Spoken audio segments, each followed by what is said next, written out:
E aí, galerinha do bem, beleza? Professor Rafael Simões na área para mais uma aula de boa temática.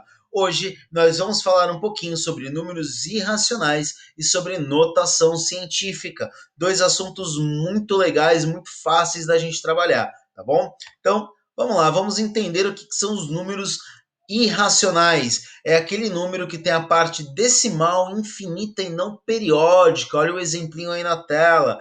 Isso significa que é um número que a parte decimal dele nunca vai se repetir, ele vai ser sempre sem um padrão de repetição, tá bom? Nunca vai se repetir. É tipo o pi, lembra o pi? Né? O 3,14 infinitamente? Então, o pi é um número irracional, certo? E aí, nós temos o conjunto dos números reais. O que é esse conjunto?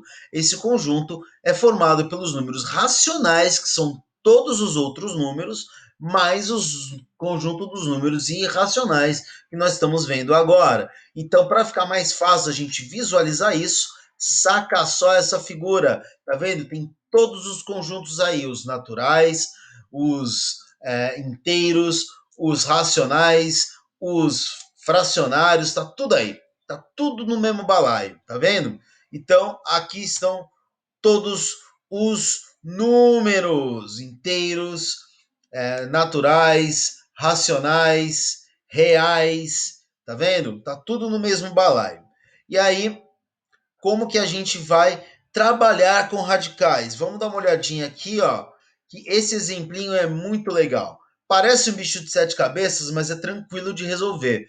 Quando a gente tem um monstrão desse, a gente tem sempre que trabalhar com as raízes da direita para a esquerda. Então, o primeiro número que nós vamos resolver aqui é a raiz cúbica de menos 27, que é menos 3, tá certo?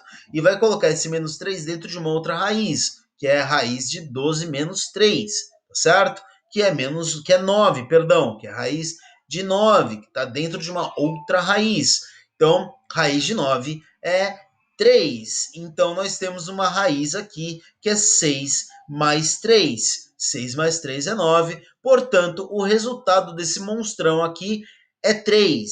Pessoal, independente do tamanho que nós temos de exemplos como esse, nós sempre temos que resolver da direita para a esquerda e tudo vai dar certo, não tem segredo, tudo bem?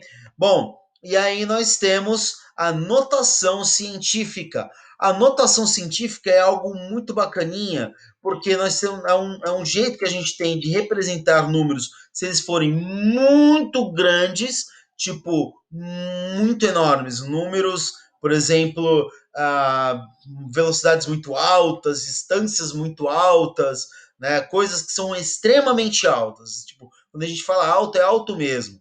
E quando a gente fala de números muito pequenininhos, microscópicos, subatômicos, sei lá, coisas muito pequenas. E aí então nós temos que utilizar a notação científica, porque fica muito mais fácil da gente interpretar os números e saber o tamanho deles. Por exemplo, esses dois números gigantes que nós temos aqui, tá vendo? O número de cima, ele é enorme, tá vendo? E aí você coloca numa notação científica que fica muito mais fácil de você ler. É 6,59 vezes 10 elevado a 15. Né? E o número de baixo é um número muito pequenininho, tá vendo? É pequenininho. E aí ele é pequenininho demais, ou seja, ele é 1,6 vezes 10 a 11, né? Quando a gente olha esses dois números, uma coisa que a gente precisa fazer é contar as casas, certo? Imaginando que no número de cima a vírgula está lá no último zero, então a gente tem que trazer ela até o 6, né?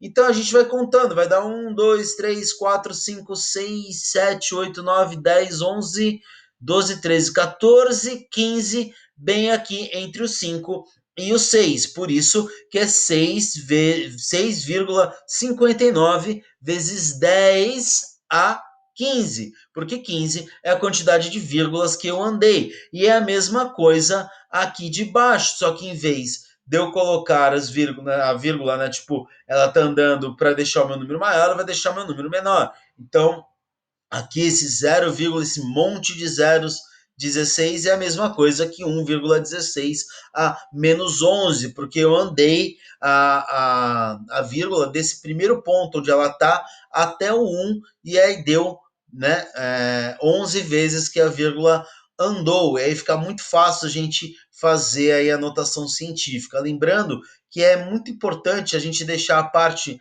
inteira, né, que é aquele valor antes da vírgula, quando for colocar a notação científica, sempre valores entre 1 e 9, tá certo? Fica muito mais fácil da gente trabalhar esses valores.